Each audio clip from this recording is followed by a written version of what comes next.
Cemilan ini rasanya sangat enak, gurih, pedes, pokoknya beda banget rasanya. Assalamualaikum, jumpa lagi di channel Sri Lestari. Halo Bunda dan teman-teman, di video hari ini saya mau berbagi cemilan dan bumbunya simple. Teman-teman masih ingat ya, kemarin saya membuat sambal cabai hijau rawit dan ini adalah bumbu yang akan saya gunakan. Ini serbaguna dan rasanya enak. Dan bahan-bahan selanjutnya saya ada wortel secukupnya dan kol secukupnya, juga daun bawang. 2 butir telur dikocok dan tambahkan garam sedikit. Di sini saya juga ada suun direndam dengan air biasa saja. Kemudian panaskan wajan, tambahkan sedikit minyak dan ini untuk menggoreng telur. Setelah panas, masukkan telurnya, kemudian acak-acak ya teman-teman. Lalu setelah telurnya matang, kita akan sisihkan. Telurnya tadi jangan lupa ditambahkan sedikit garam ya. Acak-acak seperti di video, hancurkan. Lalu kita sisihkan. Dan lanjut kita tambahkan sedikit minyak untuk menumis bumbunya. Masukkan bumbu. Ini sambal yang kemarin ya teman-teman. Saya menggunakan sambal yang kemarin karena kemarin ini juga udah lengkap bawang merah dan bawang putih. Kemudian masak hingga tanak karena kemarin itu sambalnya hanya direbus ya, disiram dengan minyak panas. Lalu masukkan wortel, kol, kemudian aduk-aduk, lalu masukkan suun. Dan bumbunya hanya kecap manis, kecap ikan, dan kaldu bubuk. Masukkan suunnya, kemudian masukkan sekalian bumbu-bumbunya ya. Lalu kita tumis atau masak sampai tanak. Oh ya teman-teman, kalau nonton jangan skip-skip, jadi tahu saya sedang membuat apa. Karena di sini saya tidak hanya menumis suun saja ya. Nenek ngorok pasti ada di video. Nggak apa-apa karena saya di sini juga ngerawat orang tua ya teman-teman. Jadi selalu ada suara-suara batuk ataupun ngoroknya nenek. Ya apa-apa, itu ATM saya. Karena saya buat videonya juga cuma di kamar saja. Kalau saya ke dapur nggak ada sinyal. Lalu kita masukkan telur yang udah dimasak tadi ya teman-teman. Dan kalau di depan juga tambah berisik ya teman-teman. Jadi saya hanya di ruang tengah bersama nenek. Jadi ya banyak-banyak suara dari nenek ngorok atau batuk. Dan selanjutnya sudah matang.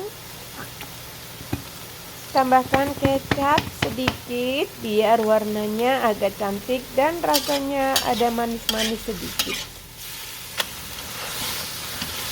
Ya teman-teman, olahan suun ini nanti akan saya proses sedemikian rupa biar lebih cantik dan tidak bosan buat teman-teman. Tapi kalau saya suunnya aja kayak gini juga dilahap lenyap.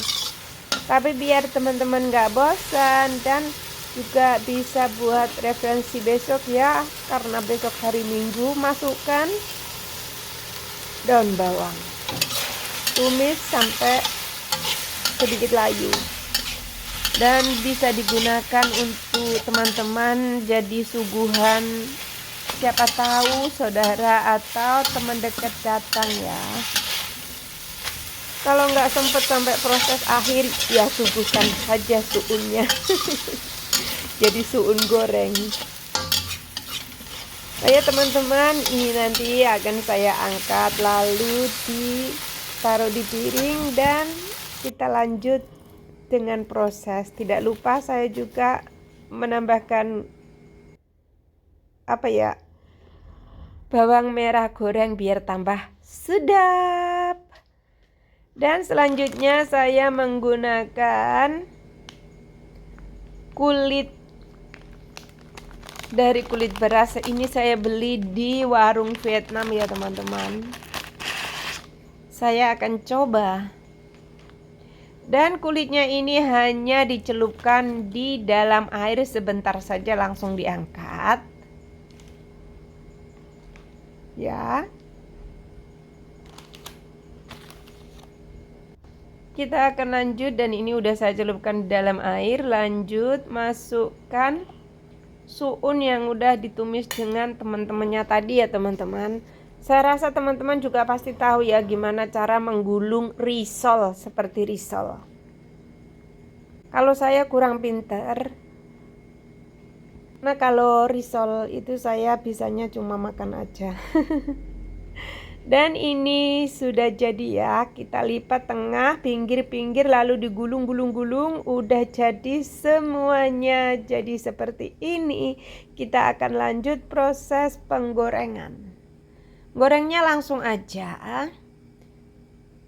Tambahkan minyak ke dalam wajan. Sebenarnya ini kalau minyaknya banyak banget ya teman-teman, jadi keren. Tapi saya nggak mau karena akan jadi jelantah. Lalu masukkan risol yang tadi kita udah gulung-gulung ya.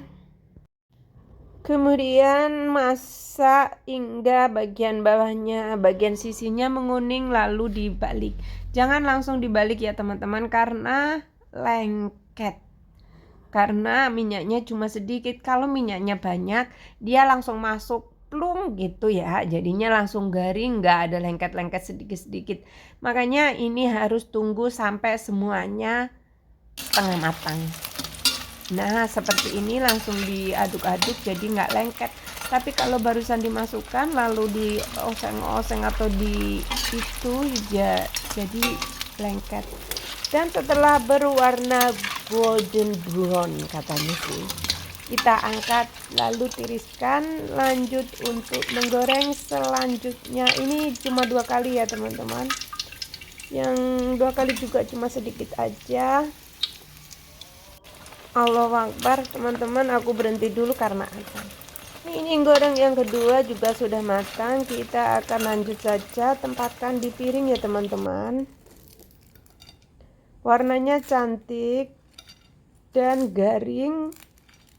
Tentu saja di dalam itu lembut karena suun ya. Dan kita nanti akan sajikan dengan saus sambal. Kalau teman-teman punya saus Vietnam juga boleh ya. Ini adalah spring roll dari Vietnam tapi made in channel Sri Lestari. Silahkan dicoba. Wassalamualaikum.